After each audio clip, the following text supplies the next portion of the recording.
Vallabha Girivardhari Yashoda Nandana Braja Janaranjana Yashoda Nandana Braja Janaranjana Yamuna Tira Vanachari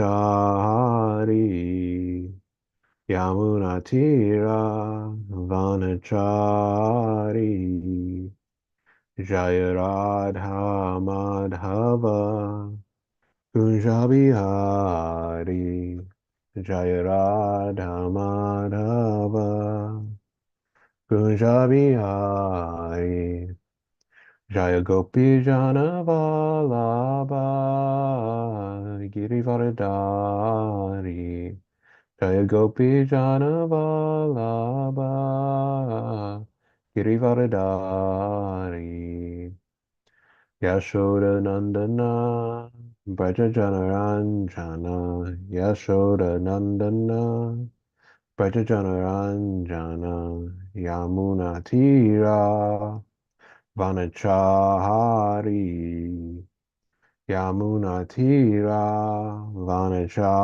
Vanachari Jaya Radha Madhava Kunja Bihari Jaya Radha Madhava Kunja Bihari Jaya Gopi Jana Vallabha Girivardhari Jaya Gopi Jana Vallabha Girivardhari Yashoda Nandana Braja Janaranjana Yashoda Nandana Braja Janaranjana Yamuna Tira Vanachari Yamuna Tira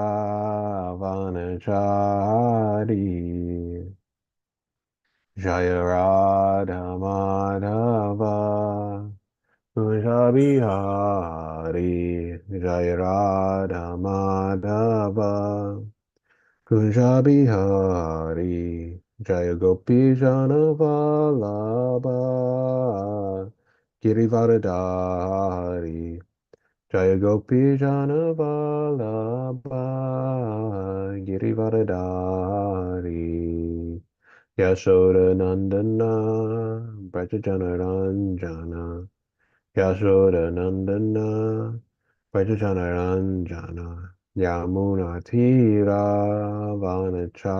Vanachari Yamuna Tira Vanachari Hare Krishna Hare Krishna Krishna Krishna Hare Hare Hare Rama Hare Rama Rama Rama Hare Hare Hare Krishna Hare Krishna Krishna Krishna Hare Hare Hare Rama Hare Rama Rama Rama Hare Hare Hare Krishna Hare Krishna Krishna Krishna Hare Hare Hare Rama Hare Rama Rama Rama Hare Hare Hare Krishna Hare Krishna Krishna Krishna Hare Hare Hare Rama Hare Rama Rama Rama Hare Hare Hare Krishna Hare Krishna Krishna Krishna Hare Hare Hare Rama Hare Rama Rama Rama Hare Hare Hare Krishna Hare Krishna Krishna Krishna Hare Hare Hare Rama Hare Rama Rama Rama Hare Hare Hare Krishna Hare Krishna, Krishna Krishna, Hare Hare, Hare Rama, Hare Rama, Rama Rama, Hare Hare, Hare Krishna, Hare Krishna, Krishna Krishna, Hare Hare, Hare Rama, Hare Rama, Rama Rama, Hare Hare, Hare Krishna, Hare Krishna, Krishna Krishna, Hare Hare, Hare Rama, Hare Rama, Rama Rama, Hare Hare, Hare Krishna, Hare Krishna, Krishna Krishna, Hare Hare, Hare Rama, Hare Rama, Rama Rama, Hare Hare, Hare Krishna, Hare Krishna, Krishna Krishna, Hare Hare, Hare Rama, Hare Rama, Rama Rama, Hare Hare, Hare Krishna, Hare Krishna, Krishna Krishna, Hare Hare, Hare Rama, Hare Rama, Rama Rama, Hare Hare, Jaya Jaya Prabhupada, Prabhupada, Prabhupada, Jaya Jaya Prabhupada, Jaya Jaya Prabhupada, Prabhupada, Prabhupada, Jaya Jaya Prabhupada. Jam Vishnupada, Prahamsa Purvijaka Shota Shota Srimad, His Divine Grace, A.C. Bhaktivedanta Swami Maharaj Prabhupada Ki, ISKCON Founder Charya Srila Prabhupada Ki, Jam Vishnupada, Prahamsa Purvijaka Shota Shota Srimad, Bhaktisiddhanta Saraswati Goswami Maharaj Prabhupada Ki, Grantaraj Srimad Bhagavatam Ki, Gita Gaur Pramanande, Hari Hari Bol.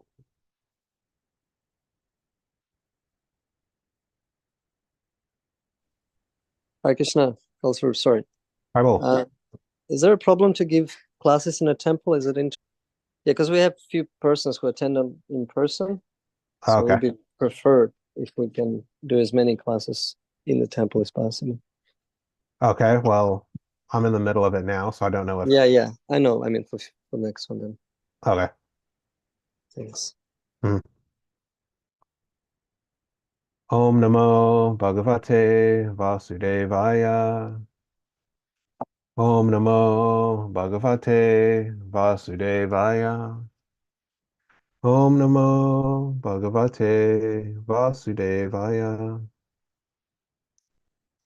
Reading from Srimad Bhagavatam, Canto 6, Chapter 1, The History of the Life of Ajmil, text number 54. Tadvanamitam avyaktam vyaktavyaktam bhavyatiuta yatayo niyata bijam swabhavena baliyasa Bhadvanamitam avyaktam vyaktavyaktam bhavyatiuta yatayoni yata bijam swabhavena baliyasa Bhadvanamitam avyaktam vyaktavyaktam bhavati yatayoni yata bijam swabhavena baliyasa. Labdva, having gotten. Nimittam, the cause. Avyaktam, unseen or unknown to the person. Vyakta avyaktam, manifested and unmanifested, or the gross body and the subtle body. Bhavati, come into being. Uta, certainly. Yata yoni, exactly like the mother. Yata bijam, exactly like the Father. Swabhavena, by the natural tendency. Baliyasa, which is very powerful. Translation and purport by His Divine Grace A.C. Bhaktivedanta Swami Prabhupada, Srila Prabhupada Ki Jai. The fruitive activities a living being performs, whether pious or impious, are the unseen cause for the fulfillment of his desires. This unseen cause is the root for the living entity's different bodies. Because of his intense desire, the living entity takes birth in a particular family and receives a body which is either like that of his mother or like that of his father. The gross and subtle bodies are created according to his desire. Purport. The gross body is a product of the subtle body. As stated in the Bhagavad Gita, Yam Yam Vapi Smaram Bhavam Tyajati Ante Kalevaram Tam Tam Evaiti Konteya Sada Tad Bhava Bhavita. Whatever state of being one remembers when he quits his body, that state he will attain without fail. The atmosphere of the subtle body at the time of death is created by the activities of the gross body. Thus, the gross body acts during one's lifetime, and the subtle body acts at the time of death. The subtle body, which is called linga, the body of desire, is the background for the development of a particular type of gross body, which is either like that of one's mother or like that of one's father. According to the Rig Veda, if at the time of sex the secretion of the mother are more profuse than those of the father, the child will receive a female body. And if the secretions of the father are more profuse than those of the mother, the child will receive a male body. These are the subtle laws of nature, which act according to the desire of the living entity. If a human being is taught to change his subtle body by developing a consciousness of Krishna, at the time of death, the subtle body will create a gross body in which he will be a devotee of Krishna. Or if he is still more perfect, he will not take another material body, but will immediately get a spiritual body and thus return home back to Godhead. This is the process of the transmigration of the soul.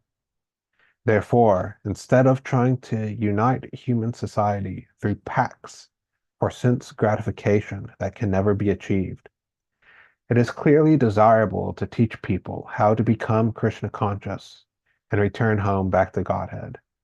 This is true now and indeed at any time. Om Aginacharamandasya Kinanjana Shlakaya Chakshmatanya Tasmai Shri Gurave Namaha. Jai Shri Krishna Chaitanya Prabhu Nityananda Shri Advaita Gadadhara Shri Sati Gaura Bhaktivinoda. Hare Krishna, Krishna Krishna, Hare Hare, Hare Rama, Rama Rama, Hare Hare.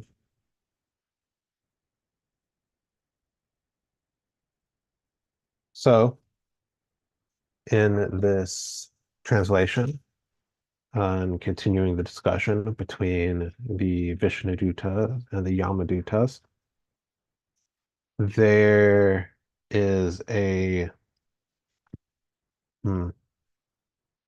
discussion of the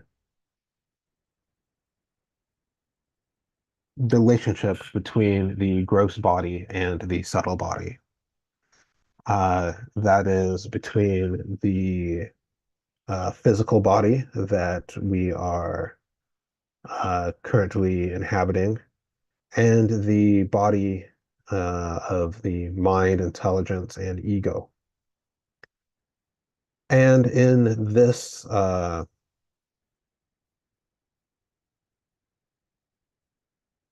verse, and generally in the Vedic worldview, we are told that the subtle body is the cause of the gross body. This is exactly the opposite of the current worldview that's prevalent today. according to the kind of current philosophy, which is all materialistic, the subtle body, the mind, is a product of the gross body, namely the brain.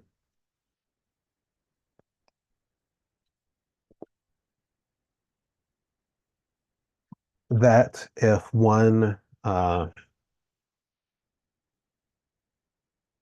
looks, one if one puts enough money and does enough research, then the mechanism by which the brain produces consciousness uh, is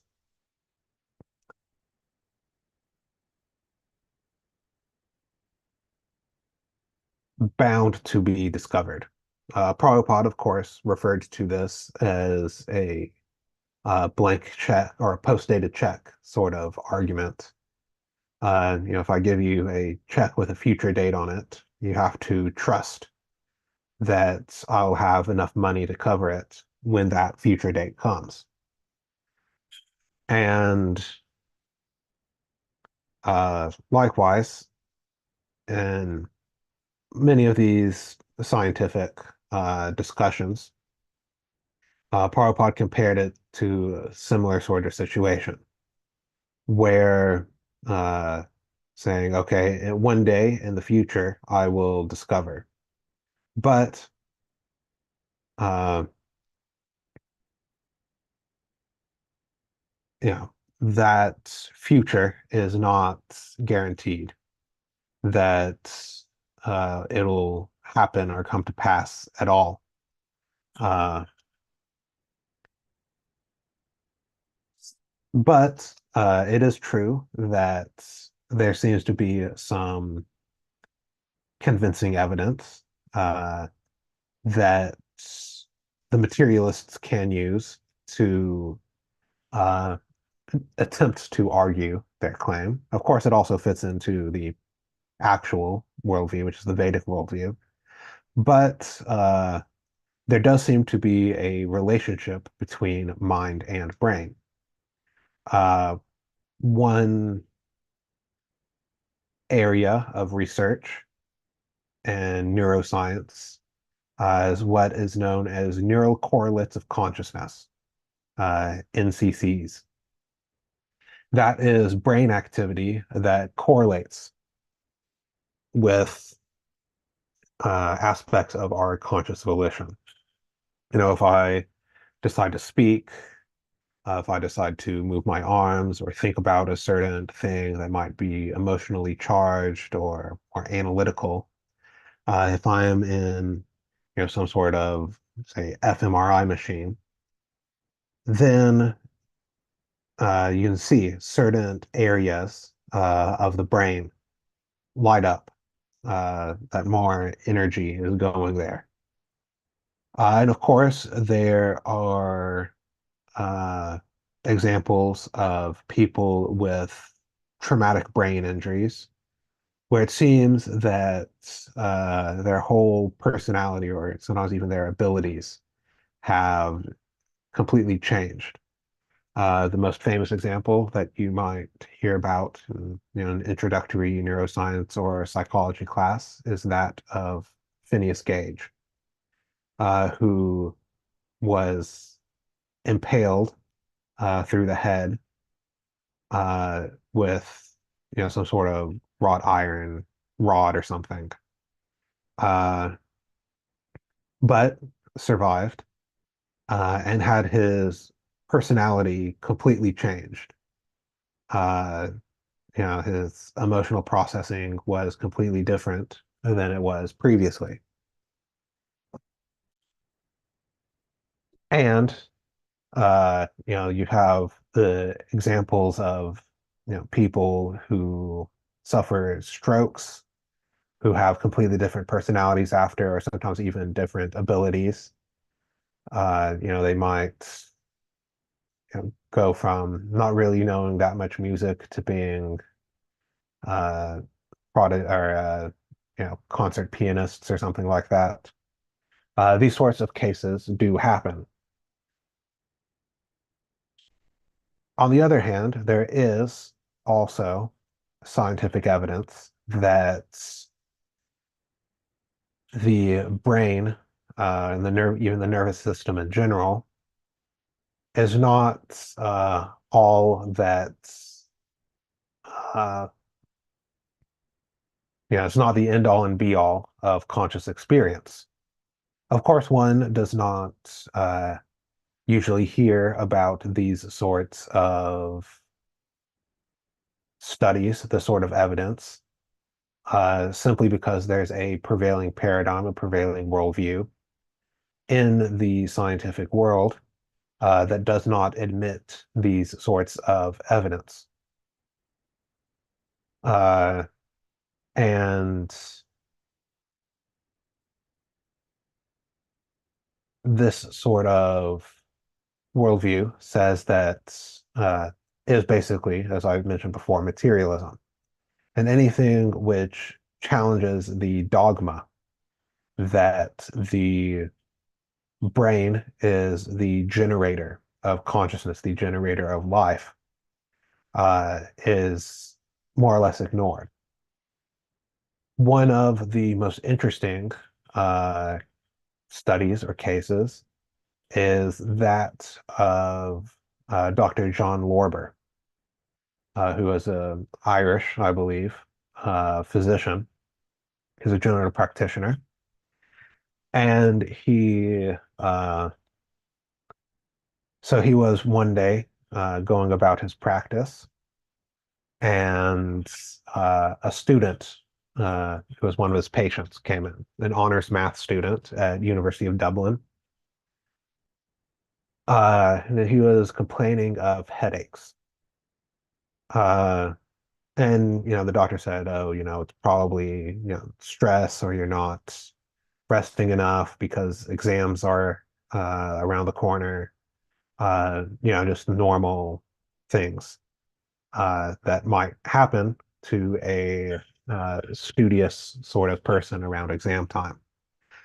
But he said, just to be safe, let's get you a brain scan to make sure there's nothing uh, weird going on. And it turned out that this student, uh, this aspiring mathematician, didn't have a brain. He had practically, like, I think, less than 2% of the normal brain matter that is uh, there for a normal person. So, beyond proving that you don't need a brain to do math, uh, it shows that the situation uh, is a bit more complicated um, as far as the relationship between uh, consciousness and the brain. And the Vedic worldview is, of course, that consciousness is something separate and prior to matter. And specifically, that the gross body is formed from the subtle body at the time of birth. So this is, in a sense, an extended anatomy of the human being. Uh, and I've mentioned before that this kind of anatomy is a solution to the hard problem of consciousness, which can be stated as what is the relationship between mind and brain. It's usually stated as, why is there consciousness at all? It is considered one of the big problems in neuroscience and in consciousness studies. Uh, Although, of course, many people just ignore it because it's too hard, in a sense, that you can spend your whole life as a scientist trying to understand what is the reason or what is the mechanism by which consciousness arises from the activity of neurons, but you'll never find it. And one can even see that the nature of these things uh, are completely different. There's this term from philosophy of mind called qualia, which is about the experience of something. The example usually given is the redness of a ball. And it's not clear how one can take mechanistic uh, entities, like the electrons going across synapses and neurons, blood flow, action potentials, etc., and get the experience of the redness of a ball, or the coldness of winter, or anything else like that through some sort of aggregation of mechanistic phenomena. So the Vedic worldview sidesteps that whole issue in that it says that consciousness is fundamental. Namely, that uh, consciousness, the pure spirit soul, in a conditioned state, has a subtle body, which then makes the gross body. That according to our desires and our karmas, we get a gross body, more generally according to our mentality, uh, specifically at the time of death. We are put into a body that matches that uh,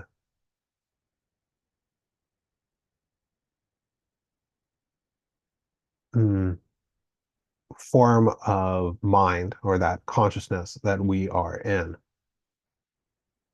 uh, so that one can actually perform the activities that one is attracted to better, and with less interference. Because actually many other forms of life are uh, much better suited to certain activities than the human form of life is. If one just wants to uh, laze around all day, eating and doing not much else, not having to uh, go work or go do any sort of activity. Uh, Human society is, generally not necessarily set up for that. One has to go get a job so one can have income, uh, or uh, you know, things like that. But sloth society, we call actually that behavior sloth. I'm not sure if the name of the animal or the anarta came first. Um, but in any case, sloth society is very much set up for just lazing around all day. And what to speak of tree society? One doesn't even have to move. One just stands and drinks and eats all day. And so many other examples. Because the human form of life is meant for understanding the Supreme, who is the source of everything. Prabhupada was very fond of this phrase, life comes from life, as opposed to life coming from matter. And not just in the case of consciousness being produced by the brain, but in all other sorts of cases. There have been attempts to prove that life arises from the combination of chemicals, of material elements. I remember hearing about in school the what's called the Miller-Urey experiment, which the scientists in that experiment set up uh, a environment where it was supposed to mimic the conditions on early Earth, or at least Earth relatively soon in geological timescale, after it was formed, or it was cooled down. So there was, water and land, etc., rather than all just molten rock. And, they put some energy into it. I don't know, electric sparks to make, uh, facsimile lightning or something like that. I can't remember exactly all the details of the experiment. And they got, some amino acids, which are, of course, the building blocks of proteins. And people have, hailed this as, oh, scientists have proven that life can arise from matter, from chemical combination. Of course, the actual experiment itself left a lot to be desired. Uh, this is as much an issue of scientific journalism and teaching as much as it is the experiment itself, because they only had right-handed amino acids when you need both right and left-handed. And also, it was later shown that the environment of the Earth, according to whatever measurements were taken, at the time when these single cell organisms were supposed to have arisen, was not like what the Miller-Urey experiments uh, had set it up to be. So, uh, and there's so many other issues in origins of life research. That's perhaps a discussion for another time, because one can get uh, very much into it. But the hmm, most likely worldview, and one that more and more people are coming around to actually, is that consciousness is a separate entity from matter. Of course, in the Vedic worldview, consciousness is the generator of matter. Uh, I think most people who uh, support some sort of panpsychism or some sort of idea that consciousness is fundamental in the universe aren't ready to necessarily go that far. They say that matter and consciousness are co-eternal, in the sense that consciousness is another ingredient in the uh, understanding or the reality of uh, nature.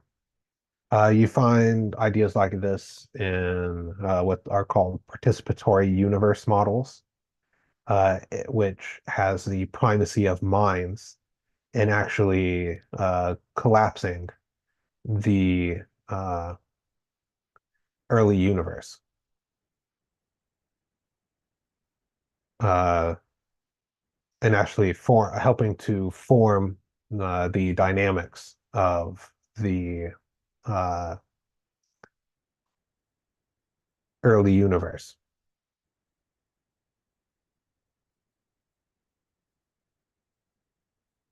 The Vedic worldview is, of course, that the higher up you get, the more personal it becomes. Personalism is everywhere in the Vedic worldview.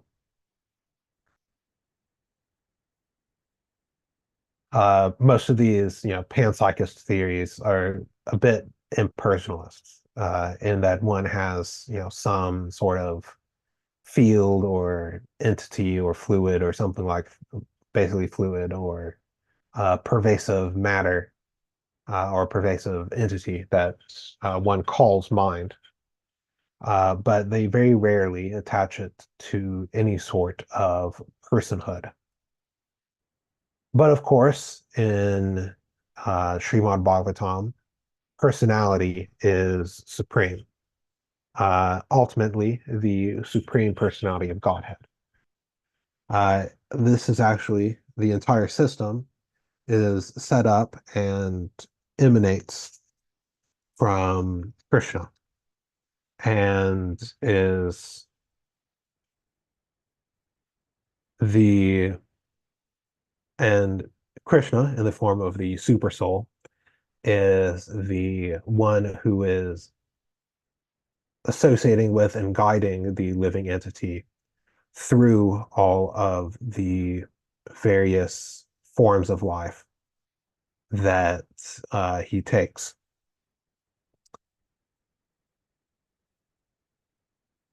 The super soul is the one that is saying, okay, you desire uh, a body that can fly. Here's a bird body. You desire a male body, a female body. Here they are, etc.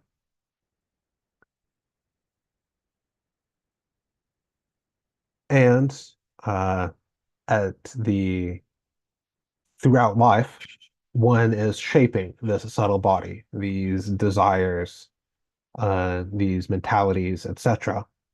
So that at the time of death, the subtle body is different than it was at the beginning, and we are ready to take our next birth. So the activities that one takes throughout one's life form the subtle body into a different shape. So one should be very careful about what activities one takes in this life. And ultimately, it is recommended that we shape our activities in such a way that we will become devotees of Krishna. That we will always try to think about what is most pleasurable for Krishna. Sometimes in various religious philosophies, you have, some people say, basically try to find a loophole, saying, okay, I will uh, make, whatever trouble I want to throughout my life. I'll do whatever activities that I like. And at the end of my life, I'll think of God, whether that's Krishna or Jesus or whoever, and, repent on my deathbed uh, as I'm, taking my last breath, and then I'll go to heaven. But it is not that simple. Unless one is accustomed to thinking of these things, one will not be able to think of them at the time of death. Uh, of course, I do not have any memory of my previous deaths, but from the various descriptions uh, and from people who have had, near-death experiences and things like that, it is a very fearful situation. We're reading about the Yamadutas who are coming to take away the subtle body of Ajmil to the abode of Yamaraj. And unless one is accustomed to thinking about Krishna, one will not think about him at the time of death. One will instead go to whatever one was accustomed to thinking about automatically.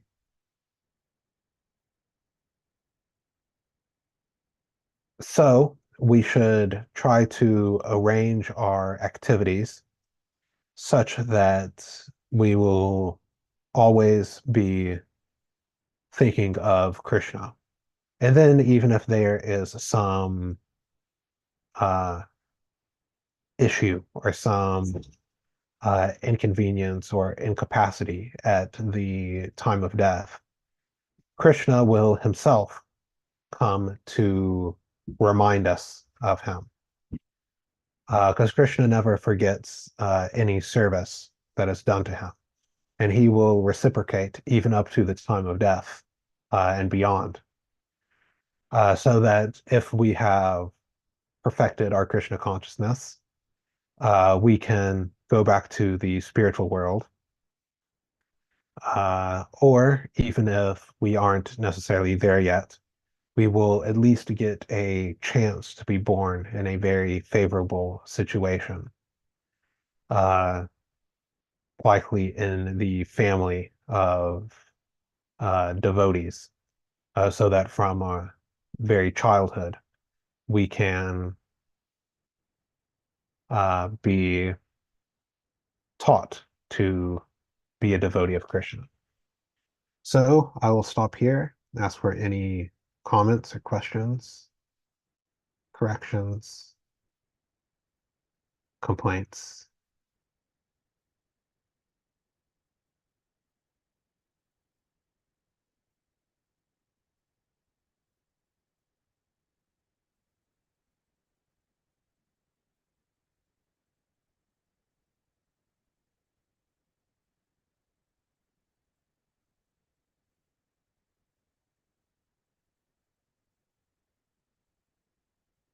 Okay, I'm not hearing anybody.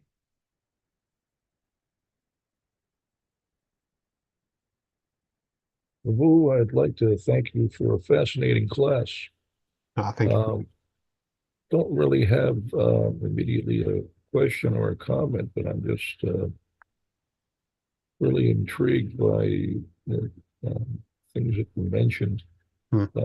I was not aware of some of the types of research being done into the question of consciousness, and a little bit aware of the fact that it's been a perennial problem for scientists to try to make sense of, but some of these specific Hmm. areas of research or news being valuable thing to have some knowledge of in the course of trying to preach Krishna consciousness to someone who is relatively new to the whole concept of spiritual consciousness. Um, it's a fascinating subject matter. Um, I'd love to hear more. Uh, anyway, I just want to thank you for your presentation. It was really enjoyable and fascinating. Hare Krishna. Hare Krishna, thank you for your comments, Prabhu. The Yeah, so there is a lot of research into the hmm, way by which consciousness is related to the brain. As I mentioned, most of it is focused on how consciousness arises from the brain, and they're not actually doing so much fruitful research, let's say, into specifically that question. A lot of times they try to kind of equivocate on it. I know Kondadi Prabhu, it's one of his things that annoys him is that people, these neuroscientists talk about neural correlates of consciousness. And they say, oh, we found the brain region that uh, generates language or grammar or sight or whatever. But then, of course, if one is philosophically or logically trained or aware, will say, no, you haven't found causation, you've only found correlation. Anybody who knows the basics of statistics knows that correlation doesn't imply causation.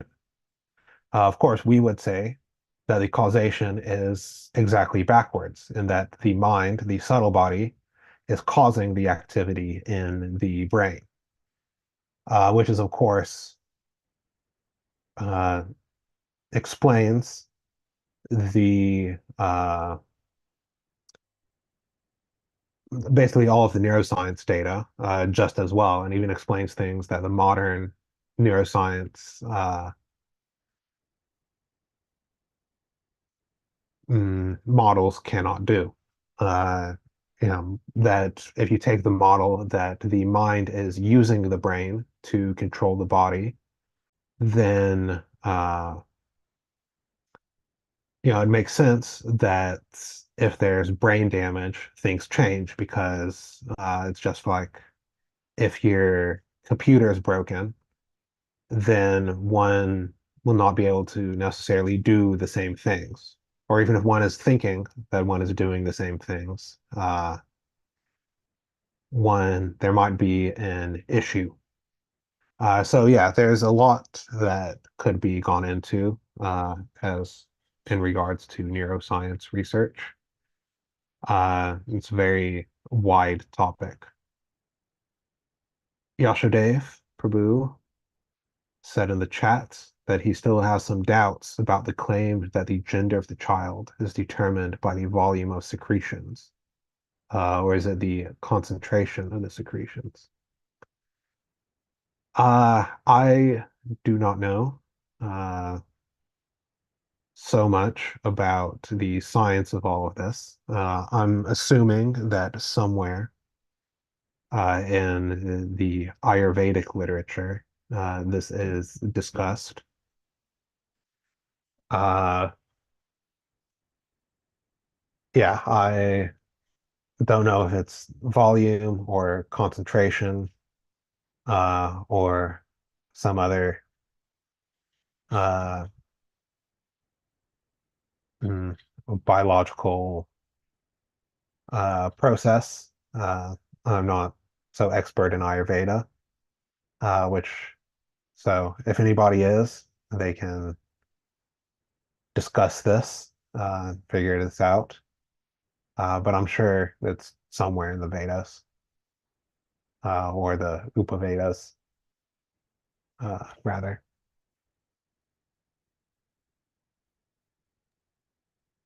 Yeah, in the purport, Srila Prabhupada attributes um, this understanding to the Rig Veda, and I've heard Srila Prabhupada talk about this many times. In every instance, um, he indicated that it was the volume of secretion, and I have never heard him talk about the concentration of the secretion. Only the volume. I don't know what the actual direct translation of the shloka from the Rig Veda is, that would be helpful to hear. But at least from what Srila Prabhupada has said that I have heard, he only spoke about the volume.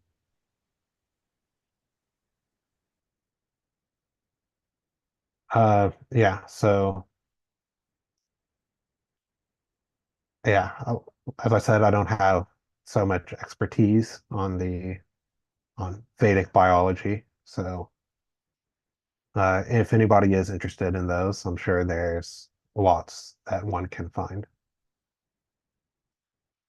Okay, any other questions, etc.? Going once, going twice. Srimad